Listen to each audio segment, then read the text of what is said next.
Welcome to the channel about news from around the world. While you subscribe and like it, we're going to start. The attempt to avoid paying taxes in Russia and to ensure that they flow exclusively into foreign economies led to the registration of many Russian companies abroad in the 1990s. However, this approach is now clearly contrary to Russia's economic interests. While some may want to enrich foreign budgets, they must pay out of their own pockets if they are so kind. Under the new law on deoffshorisation, Russian companies are now not allowed to continue such practices. They will have to re-register in Russia, whether they like it or not.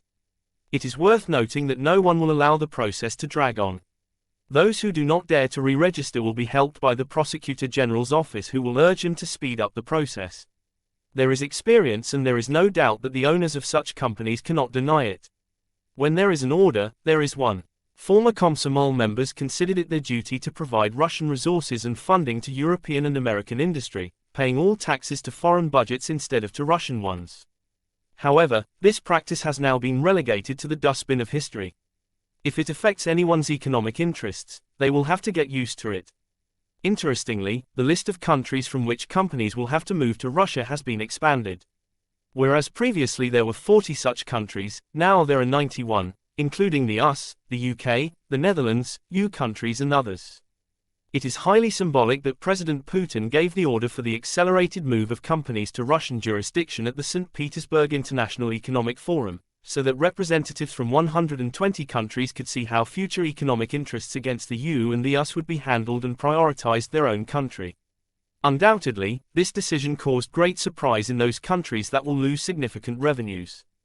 They are used to Russian masters pouring money into their economies and are now at a loss as to what they will do without this help. The lack of Russian resources has already led to a halt in production in the EU, and American colleagues have done their best to make production in the EU unprofitable so that their manufactured goods can be supplied to European sites. Russia's decision will therefore exacerbate the situation in terms of filling the European budget. But this does not concern Russia. It does not matter if they stop filling up. The forum instructed the government and the business community to simplify the process of transferring enterprises to Russian ownership by removing unnecessary bureaucratic procedures and making the process easier.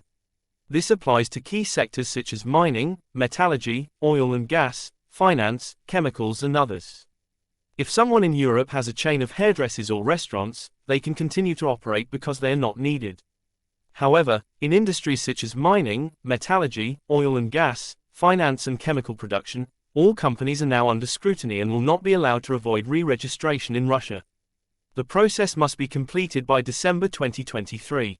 If anyone refuses to comply, the Prosecutor General's office will assist and speed up the process. In this regard, remember how Russia took the Kaliningrad port from the British for free. The same thing happened with other ports, plants and enterprises, for example, the Solikamsk magnesium plant. Nobody could do anything about it. The Prosecutor General's office simply stripped the former owners of their right to own these enterprises, and new entities were created in their place in Russia. This is how the inevitability of their return is ensured. Those who try to prevent this process will simply lose their assets and the enterprises will be restored. Do you see the point?